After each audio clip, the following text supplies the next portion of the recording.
Hello again, and welcome to the Daily Templar Report and your guest presenter, Jim Dowson. That's my good self. Forgot to take that out today. Yeah, that's better.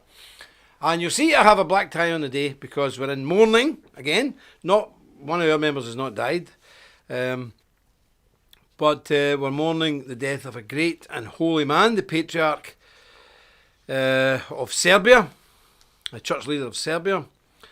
So we will be remembering him in a wee minute. Very famous man, very great man. Millions of people have been on the streets mourning him. His funeral was the other day. So we'll go through that. But anyway, how are yous all? Nice to see each and every one of yous in the room. God bless yous all, and yous are all welcome. I'll just nip down some of the things here because there's quite a lot. Lady Rotha, God bless you. How are you doing, dear? Christopher Stridge, Sean Smiley, Alec Collie Whitney, Alex Jockster Cattrall, how you doing? Jonathan Boudin, blessings to you and your good lady. Jonathan, your flag's coming, I think, next week, so that'll be good. Jim Young, Michael McGuffin, Lady Matriarch, how are you? Nice to see you. Gary Hardwick, Ewan Eggestrom. Yep, I see some of the people here. Who else? We've got Timothy Koss, EMS Rejuvenation. I've seen him there. Gary Hardwick, yep. Ralph Rowley, how you doing? What's he saying? What's Ralph saying there? I've seen a bit of thing else he's saying. Thanks for asking. All right, okay. We've got to keep going. Scott Rash, how you doing, Scott? Paul Telford, God bless you. Nice to see you there. Henrik Johansson, Bert Myers. Bert, how you doing? Nice to see you, Bert. Miss Sherry B, yes, good to see you.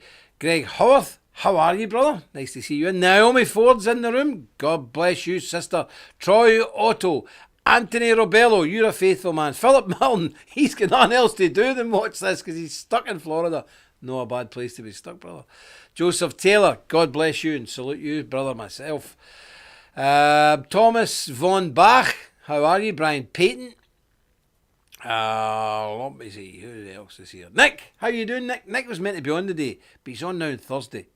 Anyway, we'll sort that out. Brian Puffer, how you doing, Mr. Puffer? Nice to see you. What a shambles. Gary Hardwick, Ken Wood. Ken, how are you, old boy? Haven't seen you for ages. Hope you're keeping well. Sam, YT, I don't know what that means. Okay, good stuff. YouTube, good. How you doing? How you doing? Nice to see you. Conrad Broom, nice to see you in Blackpool there. Joseph Taylor, Stuart Bowden, Randy Malaspina. Randy, he's a good fella, him, Malaspina. He's a good fella, that boy. Les Androkovich, yeah, Malcolm Cook. Who else are we looking for? Gary Johnson from Alabama. Did we get him sorted yesterday? I think we did. Aye, he's got a Bible. We'll sort that out for you. Yeah, good. Okay, let's make a start. Who haven't they seen for a while? Big Frank. A lot of Texas boys are missing. Where have they went? Don't know. We'll have to see where they are. Right. Listen, regarding the Patriarch Irenage, I think, of Serbia. He was born on the 28th of August, 1930. He died the 20th of November, 2020. Full name, Miroslav Govorovic. And he was consecrated in 1974 and he was ordained in 1959. He was the head of the church between 210 and when he died.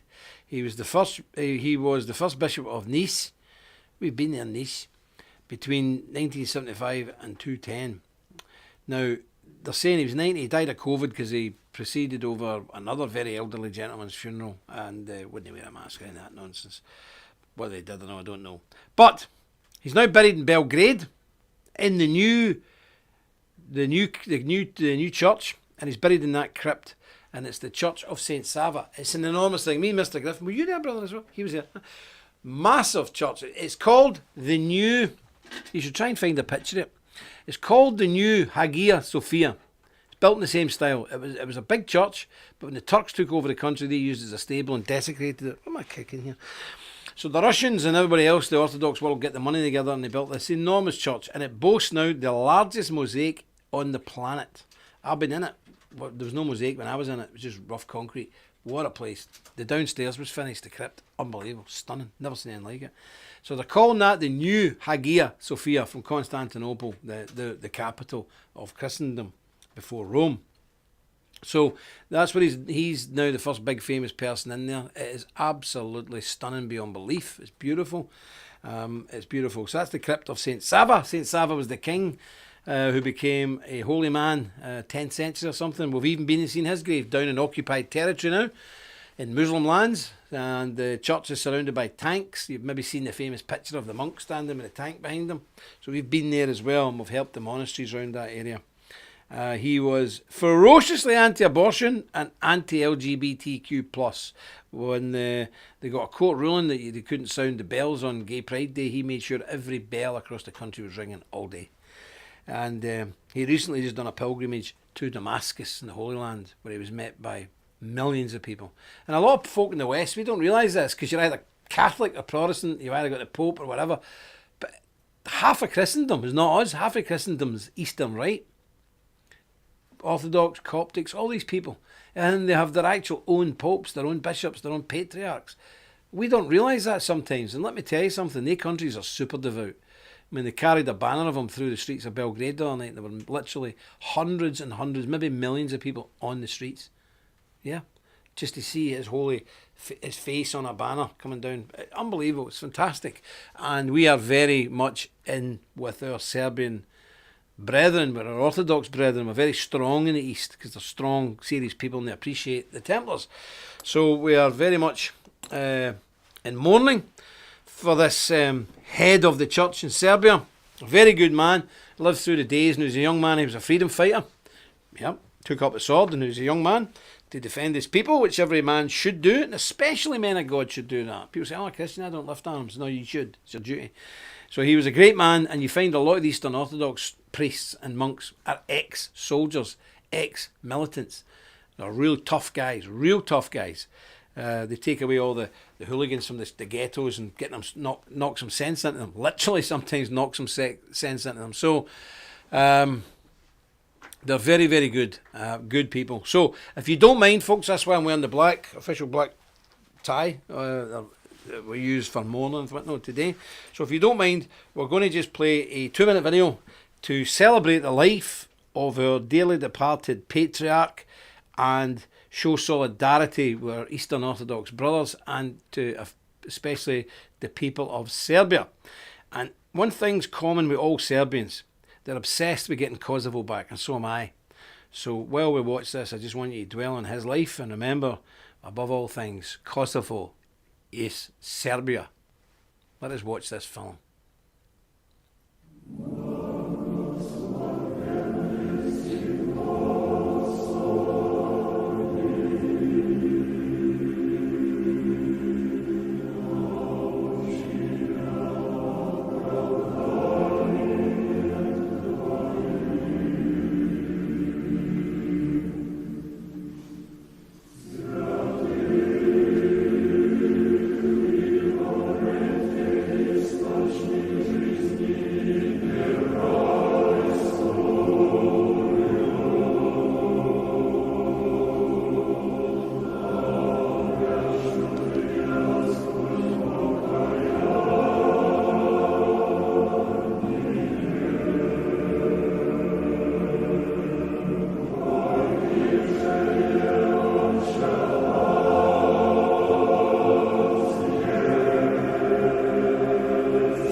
There we are, folks. Thank you very much. And it is my earnest desire and prayer that one day, if God preserves me and keeps my legs working and keeps me in health, that I would be in the armies who march from Belgrade across the border, fake border, drawn up by the Americans and the British, and we retake the lost field, the holy field of Kosovo. May God grant me strength to live long enough to see such a day and be in that band of men who raise the banner of Christ in Kosovo, because Kosovo is Serbia. Period. Okay, let's get on with this stuff. Well done, folks. What are we looking at here? Oh, we've got some good... Somebody's put a heating on in here. Good grief, it's boiling. It's ridiculous. I'm going to faint. Absolutely ridiculous. There's some stories here. I've got one coming out from South Africa. We're still trying to get this South African chap on, the leader of the kind of Boer militia guys. I miss him and he misses me, but he's coming on. He's coming on. Don't worry.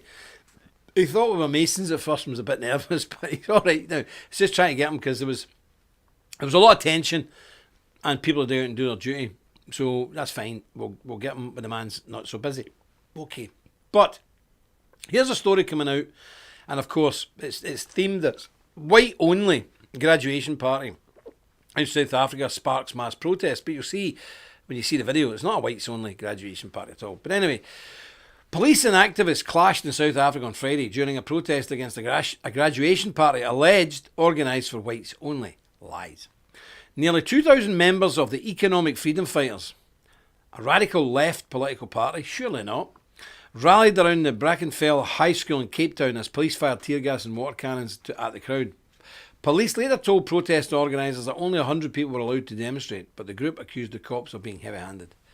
The confrontation stemmed from outrage over an off-site graduation party organised by parents. A flyer for the bash was disseminated to a WhatsApp group that included several teachers but not shared with regular class groups.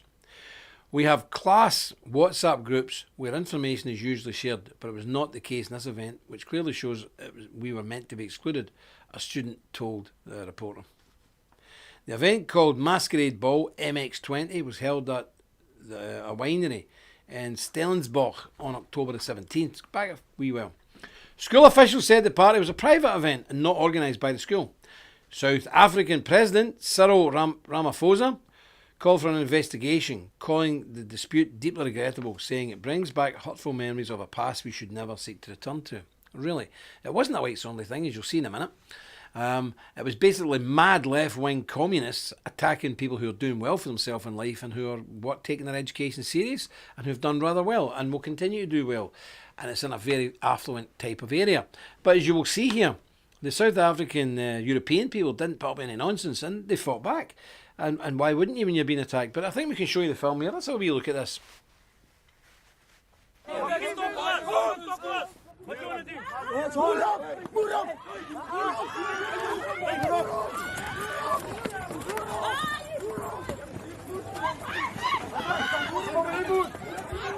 Hey, what? Who the fuck are you, man? Let's go. You're on your post. Don't touch me.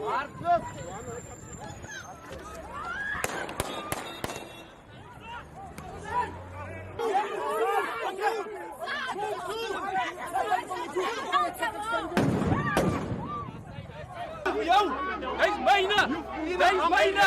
You in the out. Come here. Come to my territory. Come here. Come here. You in the Go pull your racial shit somewhere. Get that. Hey, no do nothing.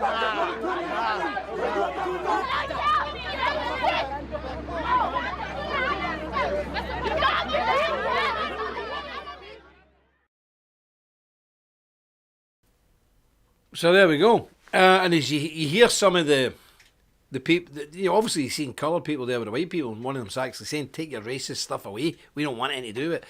So this racism that we're getting with Black Lives Matter, it's dressed up as equality and all the rest of it, but it's naked racism.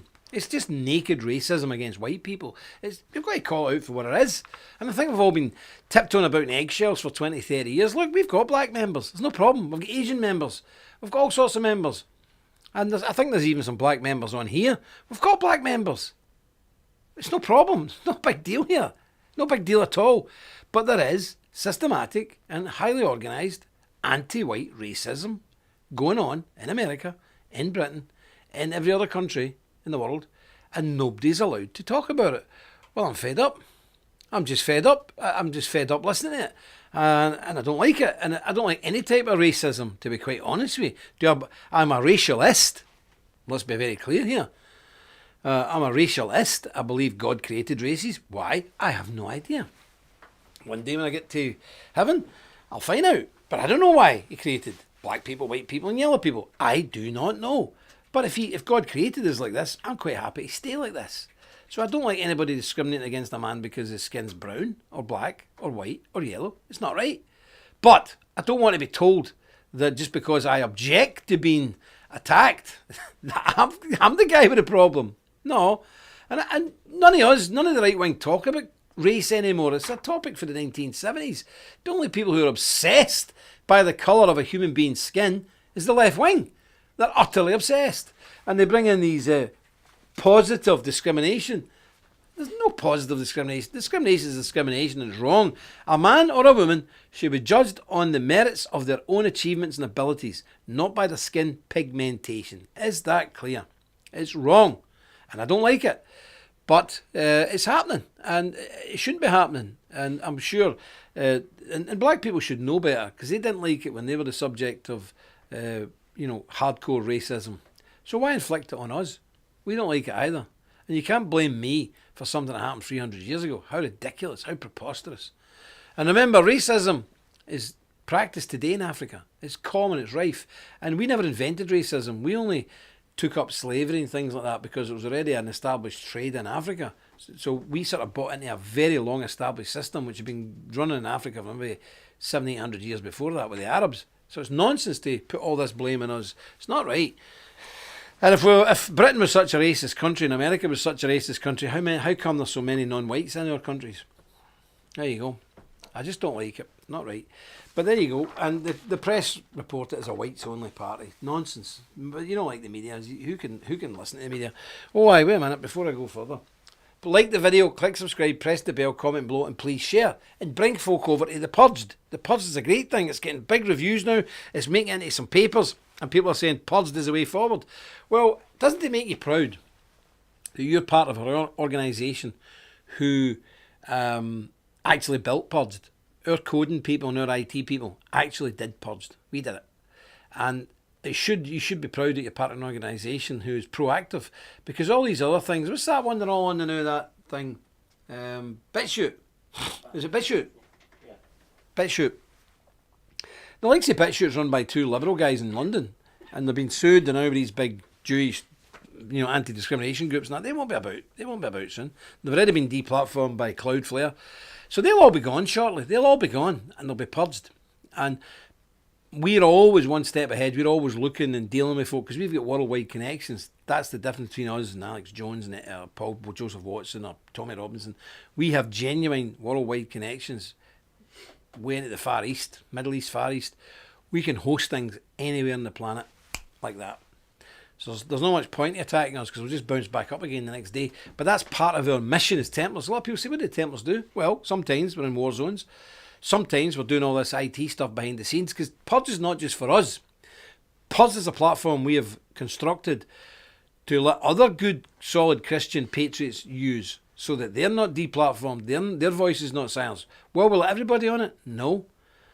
And somebody says, well, that's going against free speech. I don't know if you didn't get a memo or something. We're no big free speech people, to be quite honest with you. And there's got to be some kind of regulations what people can say and what they can't say. And we won't allow crackpots on it, alt-right people on it, neo-Nazis on it. No. And they say, well, that's not fair. It is fair. It's ours. We run it. It's very fair.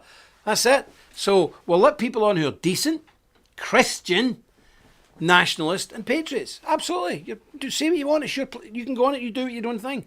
But you got to be careful. You don't want the lunatics on these things. So there we go. It's very interesting how things are going. Let's see. Yeah, very good. Some good conversations in here today. Robert Erickson saying he was on Purge but it froze. I'll have a look at that. Easy. Now go up a wee bit. I've seen a comment there. Go up there just to see. I think we missed somebody. Somebody's talking about West Virginia. Is that Mr. Petit? Maybe no. Ah, there we go. Ah, no, Scorpion. Yeah. Concerned with his health. He's sure. Yeah, I'm going to take a note. Phone William. I'm going to take a wee note. Call Brother Petit. Yeah, good point, Scorpion. I'm going to phone him. I'm going to phone him after this show and see how he is. Okay, I want to bring in this is a horrible story. Okay, here we go. You ready? Brace yourself. And I get nervous reading these stories out because I'm not from this stable. I don't want people to think I'm having cheap shots at somebody. So I'm not. The guy that actually gave me this story is a guy that's in this priory, and he is a Catholic himself. But he gave me this story to read out. Pope derides anti-mask protesters. Pope Francis took aim in his new book at protests against coronavirus restrictions, contrasting them with the healthy indignation seen in the global demonstrations against racism after the death of George Floyd. Quote, this is the Pope, "You'll never find such people protesting the death of George Floyd or joining a demonstration because there are shanty towns where children lack water or education, or because there are whole families who have lost their income," he said. So what he's saying there is basically people who are out protesting against the lockdown are right-wing reactionary racists. And that's not true. Most of the people I see are actually lefties at the moment. It's just not true. So he's saying, these people who are anti-mask are like knuckle-dragging right-wing racists. He added, on such matters they would never protest. They're incapable of moving outside their own little world of interests. The book, subtitled A Path to a Better Future, is largely centred on his response to the coronavirus crisis. China has criticised Pope Francis over a passage in the book which he mentions the suffering of China's, Uyghur Muslim minority group, saying his remarks have no factual basis at all. Francis listed the poor Uyghurs amongst examples of groups persecuted for their faith. Is this not a mob we're going about cutting people's heads off and detonating bombs, suicide bombs? I think this Pope is very mixed up. Pope Francis said in the book published on Monday that migration does not pose a threat to Christianity. Quote, this is the Pope, to reject a struggling migrant, whether his or her religious beliefs, out of fear of diluting Christian culture, is grotesquely misrepresenting both Christianity and culture. The Pope also said countries with female leaders have handled the COVID pandemic better than others, and he has increased the number of women in decision-making roles in the Vatican because they are much better administrators than men. I don't know where to start. I don't even know. I don't even know if we should start. Is this guy for real or what? You know the position in the Westminster Confession of Faith, and it might surprise some Roman Catholics, but the position that most mainstream confessional Protestants have had since the Reformation is that the Pope, or the seat of the Pope, is the Antichrist, is the seat of the Antichrist. I'm even having Catholics coming to me saying, you guys might have been right.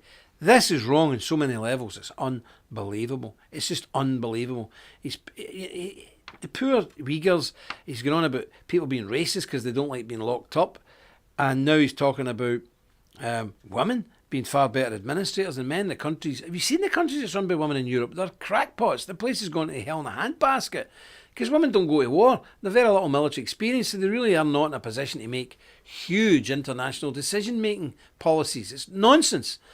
This Pope, and I'm glad he's not my Pope, I just think this Pope is not only the worst Pope that the Roman Catholics have had to suffer, he's possibly one of the worst men that I've ever came across. Now I mean a religious leader. So as I say, I don't want to go too far into it because I am not a Roman Catholic and I don't want people to think I'm stepping over the mark. If I was a Roman Catholic, I'd be red in the face now and screaming at this camera. I don't want to do that. But I'm quite sure everybody out there knows exactly what I'm talking about. This is shocking stuff. It's awful. Awful. Oh, I forgot to read a wee bit of scripture earlier on, so I'm going to do it now. Wait a minute. I forgot about that. So I'm in the Proverbs again. I just want to do this because I don't like doing a show without it. Chapter 28 of Proverbs, verse 28. When the wicked rise, men hide themselves, but when they perish, the righteous increase. Well, I'll just say this. Pope Francis, in my opinion, and I'm going out on a limb here, is a wicked man. Pope Francis is a wicked, wicked man. He's an insult to the good people who are members of that church. He's an insult, more importantly, to Christ himself. And he is, maybe not the Antichrist, but he is Antichrist. There is no doubt about it. Let's just be clear on this. This man is an abomination, without a doubt. And I don't know how Catholics get rid of these guys. I don't know. But you need rid of this man. He's awful. You need to do something. But he's awful. He's awful. And of course, he's empowering other imbeciles like the Archbishop of Canterbury, the leader of the Anglicans, who doesn't need much encouragement to be a raging lefty liberal himself. He's encouraging these other people to go a step further in their liberal abandonment of the traditional and orthodox Christian faith. And I mean orthodox there by believing the Bible. You know, this is what we need. And this is why I don't trust any church. I don't trust the Presbyterian church. I don't trust the Baptist church. I don't trust the Catholic church. I don't trust the Orthodox church. I'll tell you what I trust. I trust Jesus and his book. That's what I trust. Christ risen and this book. Oh, putting your trust in men is a folly many, many have made. You put your trust in this book and God Almighty, the Lamb of God, you'll never be let down, folks. That is an absolute fact. So I have no trust in any institution made by human hands because it will always be faulty. Always be faulty. People say, well, the Roman Catholic Church is upon this rock, I will build my church. Aye, well, that was a long time ago. And Peter's gone a long time. So the humans that have got involved in it for a long, long time have made such a mess. We have to change, folks.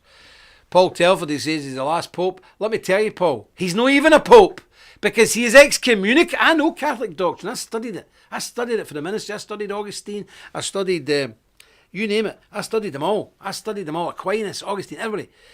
I know Catholic doctrine better than most Catholics, and I know canon law.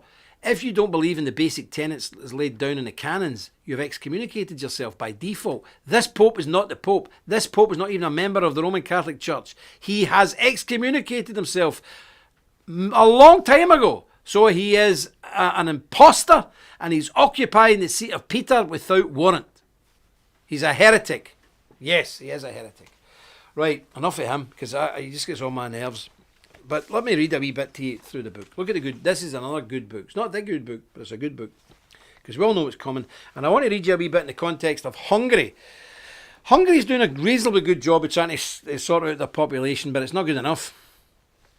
And here we are. And I want to just bring you sort of core of the argument. So I'm on the chapter. Wait a minute. What chapter am I on? I don't know where I am. Wait a minute. Got pictures here.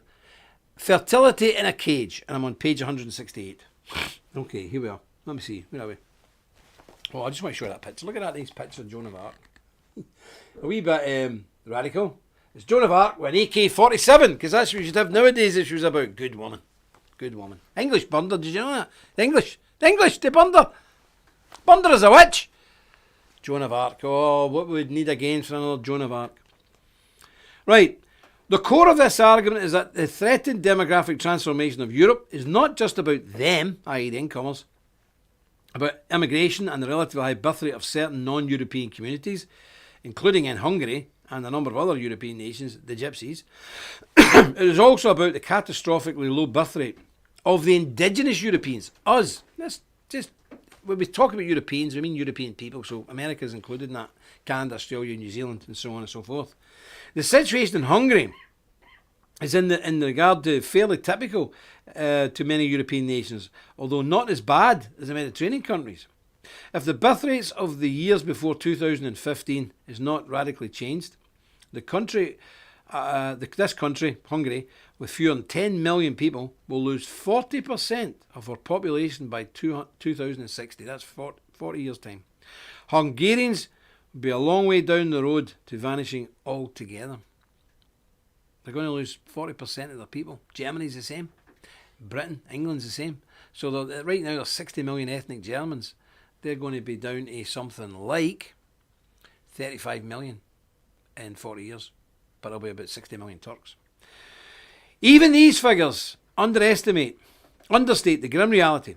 Israel demographer D.P. Goldman has analysed Hungarian government data and concluded that once the high total fertility rate of the Gypsy population is stripped out, the true TFR of ethnic Hungarians, that's their annual breeding rate, is 0.8. Well, I don't need to be an Israeli scientist.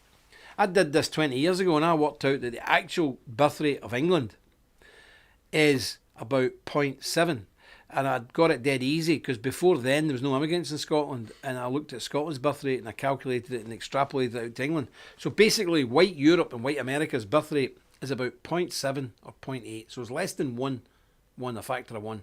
You need 2.1 to sustain your population that might grow, just to sustain it, just to stay still. So we're nowhere near it. And he's quite right there. This is the equivalent of the Italian region of Liguria, which is in a death spiral of depopulation. Thus, saving Europe is not just a matter of building fences to keep out others, the immigrants. It must also be about a serious and concerted long-term effort to fill empty cradles of Europe with European babies. The pro-natalist message seems to get through. Over the next few years, the Hungarian government steadily introduced... Wait a minute, I've got to flick past the pages. So they've introduced some certain things, let me just tell you that. A series of measures which together became an ambitious programme for reversing demographic decline by increasing the native birth rate. The stated aim is to increase the fertility rate to the 2.1 replacement levels by 2030. Prime Minister Viktor Orban, a fellow Calvinist, explained the position with particular clarity during his annual State of the Nation speech in February 2019, just last year. He said, "In all of Europe, there are fewer and fewer children, and the answer of the West to this is immigration. They want as many immigrants to enter as there are missing kids, so that the numbers will add up. We Hungarians have a different way of thinking. Instead of just numbers, we want Hungarian children. Migration for us is surrender." Well said, Viktor Orban. Thankfully, a bit of sense out of some European leader. But you know, ladies and gentlemen, it's not going to be enough. We've left it too late. And a man explained to me, a very, very serious Catholic demographer who used to work for Unilever and all these big companies, because they need to know demographics to see how many nappies are going to be needed in 10 years, all this stuff, how many bottles of Coke are going to be sold. The point of no return in the West was 1999. And at that point, if every single couple capable, every single person who was capable of breeding had paired up, so every woman, fertile woman, and every young man had paired up, they would have to have 5 children. And for 80 years, each successful generation, 4 generations, would have to have 5 children minimum each to keep us where we were in 1999. That's how serious it is. So we're not only gone, it's like if you wanted to kill somebody and you shot them in the forehead, decapitate them, and then burnt their whole body. That's how dead we are. That's how dead we are. But from the ashes, like a phoenix, we shall rise again. If we hold before us the battle standards of Christ and his red cross. That's it. There's no turning this back, folks. I got the guy on for America yesterday, a lovely man, maybe he's watching today. And he said to me, you need to listen to this guy, this is the last hope we've got for America. If he gets elected, everyone will be fine. It wouldn't matter if he gets elected. It wouldn't even matter if Donald Trump was re-elected. And for the next 10 years, you cannot turn back demographics. When you're gone, you're gone. So everything we held dear is going to go because we killed ourselves. Between abortion and the contraceptive pill, we have killed ourselves. Nobody else could have done this to us. We've done it to ourselves. And people say, well, maybe God will intervene. He is intervening. He's destroying us. Why would God reward a unruly and rebellious people? God is in the business of righteous judgment. And if you do something wicked, like get married, promise before God at the holy altar of a church that you will marry to bring forth children, and then you spend the rest of your 30 years marriage contracepting to make sure you don't have children, or aborting the ones that manage to make it through all that, why would he reward you? He's going to give you what you deserve. Punishment. And that's the boat we're all in. Always. So we have to sup it up. But we can repent and we can turn back to God and beg for his forgiveness. Will he change things around? No. But he'll maybe let us survive. And if you read this Bible, there's 7 sin cycles. When people depart from God, he punishes them. He punishes them. Normally by the sons of Ishmael. Well, that would be the Arab nations now. He punishes them. 7 times that happens. 7 sin cycles. And every time they stray, he punishes them. He hammers them. Do you remember? Took them into captivity, done the most wicked and horrible things. Not wicked, because God's doing it, so, but wicked things happened. But it's still part of the righteous judgment of God. Hard to understand, but there we are. And then when people were beaten into submission, then they repented. Then they were sorry. Then they crawled on their knees to God and begged him. And God, true to his word, received us back in again. That's where we're going, folks. That's where we're going. So, it is what it is. Yep, it's terrible. It's awful. Now let's just see who's in here. Yep. Who have we got? Blasphemy. Yep, good stuff. But again, our people they're all singing for the same hymn sheet. We all know the score, folks. So it's important an organisation like the Templar exists where we can meet, we can keep as one, we can love one another, we can be brothers and sisters, and we've got a worldwide network, because you don't know when you're going to need this. One of your kids might go to Germany, or go to France, or go to Hungary, or go to Portugal, or Spain, or I don't know, anywhere. And you might need assistance. Bang, Templars, we've got contacts in every country you can ever imagine. And some you've probably never heard of. So it's really important that you're linked into a worldwide serious network of good, decent people who you know. If somebody's to help your daughter in Hungary, a Templar man will be there and she'll be 100% safe. It's really important. So if you haven't joined the Templars, join now. Can we put a join link up? Let's put a join link up there. Because there's some folk in there I know aren't members. And while he's doing that, I shall wave menacingly some of the weapons about. Get yourself some of these. Get yourself some of these. And I seen the other day somebody bought one of the big Bibles. Good stuff. Get the book. There's lots of stuff here. And we have another big shipment of swords upon us. So there we go. Oh, I can't get it out. There we go. There we go. The Templar Lionheart sword. Get yourself one of these as well. So that's my QVC done for the day. But please avail yourself of these things. It's very important. But if you haven't got this book, you really need that. And the brothers just put a join membership up there, right? Serious stuff. It's alright coming on to YouTube and that. We're not a YouTube channel. We're a real bricks and mortar organisation. And we'll show you pictures of the chapter house and whatnot. We've done a lot of work on it. Maybe show you them tomorrow. You need to be part of something. You don't just need to watch something. Just because you're watching us on here doesn't make you say you're one of us. You need to be one of us. So if you're not a member, the brothers put a link up. You can join as an affiliate. It won't break the bank. And then try and work your way up. But get in. Make a commitment. Join the Templars. And if you haven't done so, do it today. Okay? God bless each and every one of you. I will be back tomorrow if the good Lord spares me. And this week we're going to try and bring on a couple of guests. We've got Mr. Griffin coming on. We're going to try and bring maybe Jada Franson on, or a South African this week as well. Give you a break from me. I'm quite sure you'll appreciate that. But we'll see how things pan out. This COVID thing's causing all sorts of chaos in Britain. But again, I just want to especially keep those brothers and sisters in America in our prayers, because they're going through a very uncertain, frightening time now with the whole election carry on. So God bless America, God bless our American brethren, and God bless every single one of you who's watching this, wherever you are in the world. And remember, until I see you again, stick close to God. You won't go far wrong. Deus Vult.